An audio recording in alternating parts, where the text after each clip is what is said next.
عشاق السفر في كل مكان، تحياتي لكم. اليوم نروح على مكان اسمه كاديكوي، منطقة تعتبر مجهولة كتير بالنسبة للسياح لأنه تقع على الشرق الآسيوي من اسطنبول، ولكن تميز المنطقة هي إنه فعلا مميزة جدا، فعلا شيء ما عرفتوه ولا زرتوه يمكن باسطنبول. مثل ما شايفين أنا هون على ظهر القارب والعبارة اللي هي حتاخذنا على كاديكوي لأنه هي على الطرف الآسيوي، ولكن أنا بوعدكم إنه هذا المكان لازم تزوروه لأنه فعلا حتشوف فيه جو مختلف شوي من اسطنبول اللي بتعرفوها. خلينا نشوف حيصير اليوم كاديكوي. طبعا كاديكوي ككلمة شو معناتها؟ كادي اللي هو من القاضي، كوي اللي هي القرية، فهي قرية القاضي. فخلينا نشوف حيصير لأنه كتير الموضوع حيكون ممتع. خليكم معنا على السماع. يلا هي تبع الموضة حنروح عليه كمان شوي. هاي هون بس تخلص صحن هلا استريح بناكله. هاي كمان طلبنا شوربة. هذا اسم المحل هون اسمه بلاف زادة. هي هون العبارة اللي من جوا، نحن نطلع لفوق.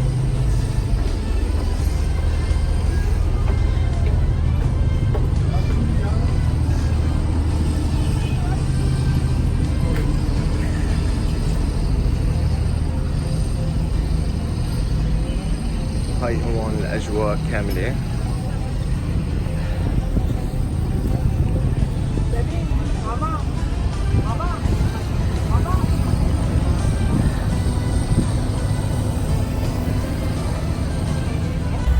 هيا حلوين، تحركت الآن العبارة. هاي هون لاندسكيب كامل اسطنبول. هون طبعا اسطنبول الأوروبية يعني عم نحكي.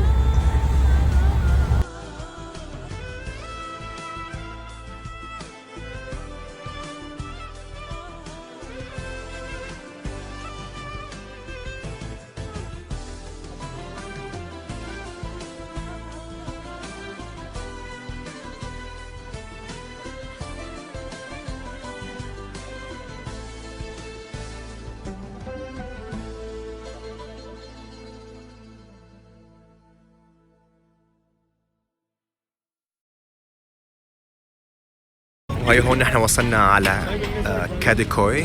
مثل ما شايفين هي هون العبارة اللي كنا فيها نحن، وهلا هون نحن هي وصلنا على كاديكوي أو مرفأ كاديكوي بتنزل فيه العبارات. ومثل ما شايفين هون الساحة،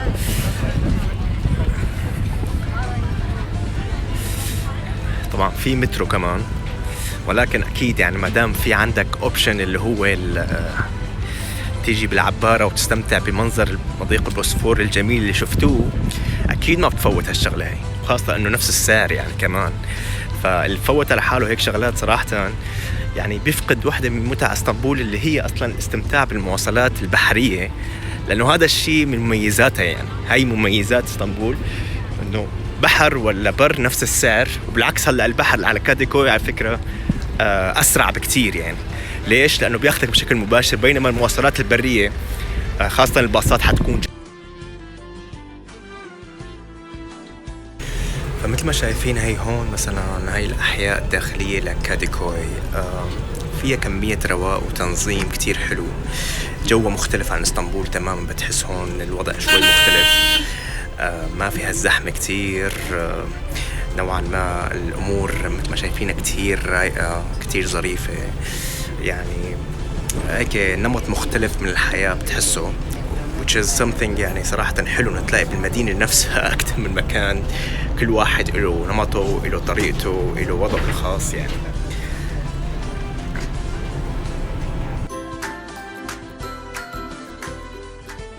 يعني صراحة هي أول مرة أنا بجي على كاديكوي وبعمق فيها لجوا لأنه عندي شغلة معينة، ولكن الشيء الجميل مثل ما شفتوا معي شلون نمط الشوارع المدينة أو الجزء هذا من المدينة مختلف فعلا عن بقية أجزاء اسطنبول، جديد وبنفس الوقت فيه عراقة، فيه تاريخ، يعني منظم بشكل كتير حلو، ما فيها الزحمة مثل ما شفتوا بالطريق. ومثل ما شايفين هاي المنظر هون حوالي كمان، هذا نحن واحدة على الشواطئ اللي داخلية بالنسبة لكاديكوي، والمنطقة تعتبر كتير منطقة رايقة جدا. يعني باختصار يعني كل جزء بتشوفه بهاي المدينة اسطنبول يمكن له نمطه الخاص، له وضعه الخاص. هذا الشيء المميزة فعلا، وحتى ممكن تناسب كتير أذواق ناس لأنه كل حدا له ذوق خاص فيه. فبتلاقي ممكن تجي كاديكوي يمكن بعيدة عن أماكن تانية، ولكن بسبب كمية الرواق الموجودة بيكون الوضع معك ولا أحلى. يعني مثلا نحن دخلنا في أحد الأحياء السكنية، شوفوا كيف التنظيم، كيف الدنيا هيك رايقة لطيفة خفيفة.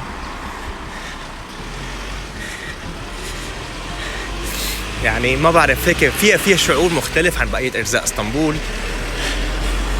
هذا الشيء مميز صراحة فيها، كل مكان له وضعه الخاص وله ترتيبته، وهذا الشيء كتير مهم صراحة. حتى يمكن في ناس تفضل تسكن هيك أماكن رائعة جدا، بس طبعا هي أماكن كتير قليل فيها العرب، كلها بتكون لأتراك، وحتى بتكون أتراك من الطبقة العالية يعني، فبالتالي الأسعار ممكن تكون مرتفعة هون. نحن عم نحكي عن منطقة حوالين منطقة اسمها بوستانجة في كاديكوي. هاي هون مثلا شارع رئيسي بوستانجة، مثل ما شايفين في زحمة وفي عجقة وفي ناس، بس ستيل في موضوع رواق كتير كبير.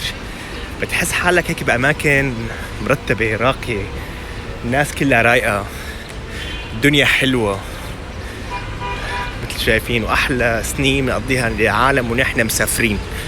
بطلوا لي موضوع العشاء لأنه ما بيأكل خبز. السفر وتستكشف العالم مثل هيك مثل شايفين هون، هذا الشيء اللي عليه علامات.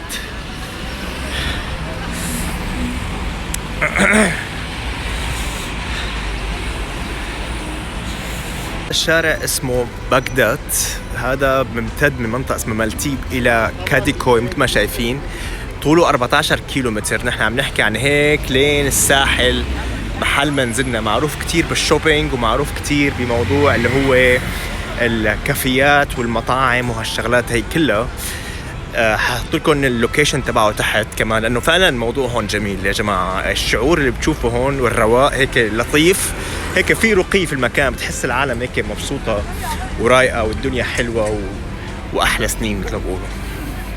فبعد ما تقصينا شوي عن هذا الشارع، طلع هذا الشارع من الشوارع الكتير مشهوره باسطنبول، وخاصه بكاديكوي، للناس مثل شارع سياحي، شوبينج، كافيات، حتى للناس يعتبر هاي كلاس نوعا ما. فهو شارع كتير حلو تستمتع فيه، ومثل ما شفتوا كيف صراحة مميز لطيف رائع، هادي، كتير شغلات فيه، بس مشكلته انه شوي بعيد عن الناس الساكنة بالاوروبي.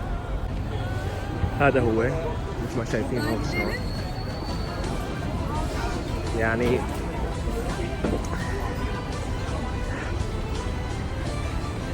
هيك جو لطيف ممتع، يعني بتحس حالك مستمتع بالمشي، يعني مختلف عن شوارع اسطنبول الثانية. فعلا هذا المكان كاديكوي فيه شيء جميل جدا، تحس هيك الروح مختلفة، وهذا الشيء جمال لاسطنبول.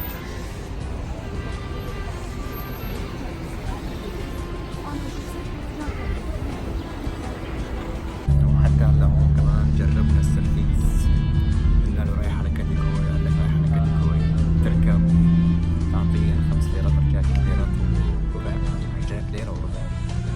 السيرفيس هو شايفين شلون هيك لطيف خفيف ظريف والوضع كويس.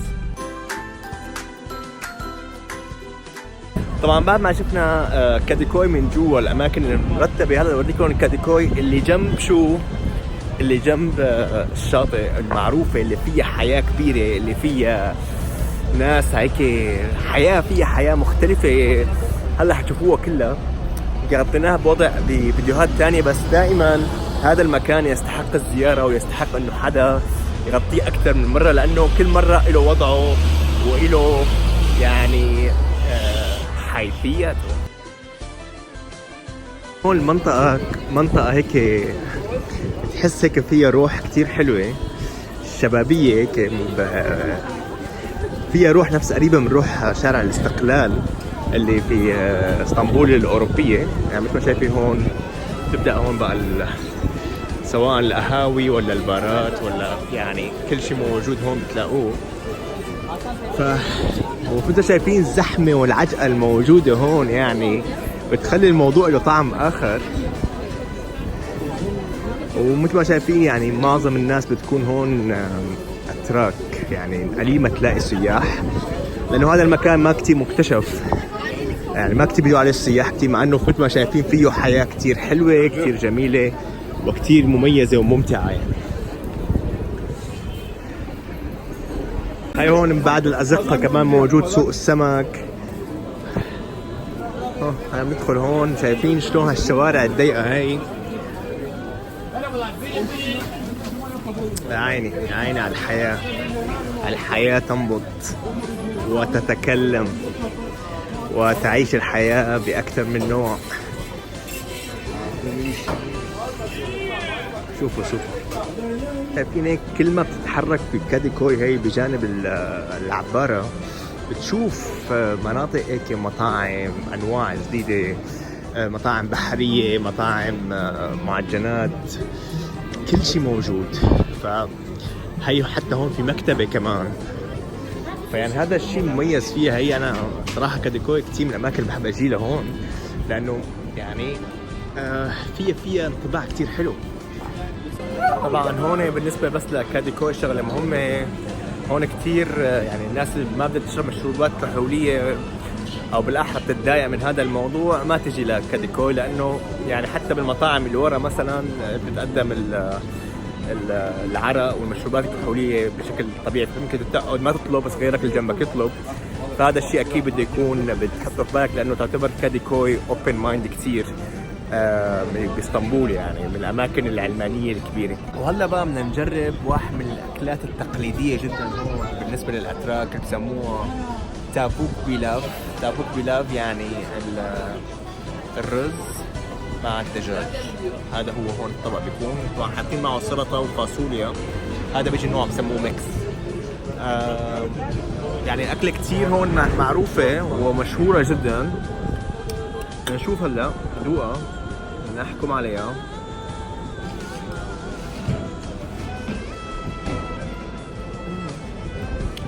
نفس الرز اللي بنعرفه تماما، حط شوية دجاج كمان.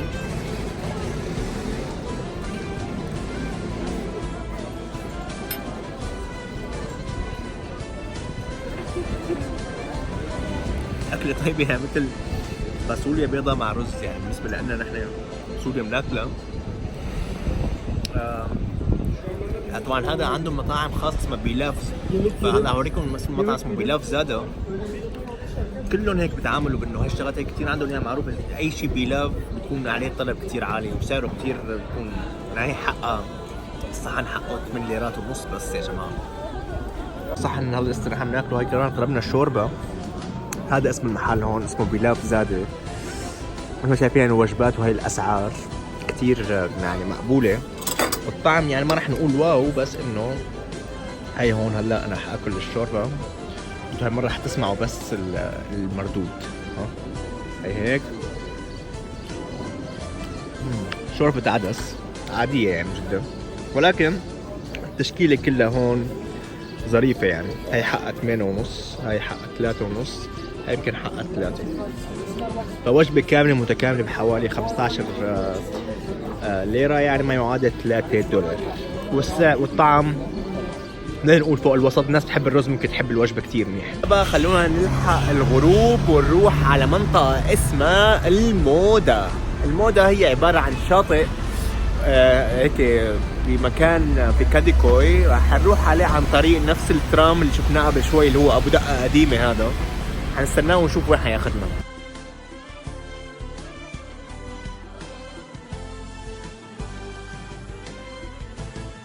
وهي نحن هلا هون ركبنا الان بالترام القديم هذا، شايفين هون شلون رايحين على منطقة المودا. فيه شعور مختلف شوي لانه هيك كل شيء خشبي، كل شيء مقاعد خشبية على النمط القديم. فهو صراحة فيه نمط غريب، طبعا نفس سعر المواصلات العادية، بس انتم شايفين شلون القراءة كل شيء خشبي، الموضوع بطيء. هلا بوريكم شلون عم تتحرك كمان قدام القراءة، يعني حاجة لازم تجربوها. مثل ما شايفين هي هون هو شلون بيقود الترام القديم، وهي هون شايفه. هذا هون الطريق اللي احنا فيه أزقة كاديكوي. يعني تجربة كتير عميقة بالتاريخ، فهمت كيف؟ حتى يعني معظم الناس اللي بيركبوا هيك بيكونوا ناس كبار بالعمر، فما بتعرف في حنين للتاريخ او يعني هيك شيء تقريبا.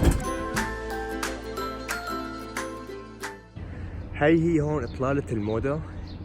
الموضة هو مثل منطقة او كورنيش لإلهم على البحر هون بكاديكوي. يعتبر كان من الاماكن اللي بحبوها اهل كاديكوي لانه كتير مباشرة على البحر. هلا حنشوفها سوا. هي هون منطقة الموضة مثل ما شايفينها هون حوالي، منطقة جميلة رايقة. أهل كاديكوي بيجوا لهون بنهاية اليوم دائما ريلاكس، وبيجوا أحيانا بعضهم بيشربوا هون، وممكن تلاقي في بتصير هيك تجمعات شبابية وشغل أغاني وهيك شغلات. أنا مثل ما شايفين كثير طويلة، يعني نحن ما عم نحكي بس على المنطقة هي، لسه بتكمل لقدام. مثل ما انتم شايفين هي هون نحن وصلنا على الشط. هي اسطنبول الجميلة. هذا هو هون الفيو الساحر لهي المدينة التي لا تنام. وهيك بقى مثل ما شايفين هي إطلالة الموضة الفظيعة الرائعة الجميلة، يعني أروع من هيك. وقاعدة هيك على الحجار نحن عم نحكي هون هيك، والدنيا شلون مثل ما شايفين الناس هون، اللي عم يشرب واللي قاعد واللي مبسوط واللي عم كيف واللي عم بحبحب، ويعني كل شي هون شغال. بس أهم شي الإطلالة هي مثل ما شايفين. هي هون برج جالاتا، هذا هون أتوقع السلطان أحمد بآيا صوفيا.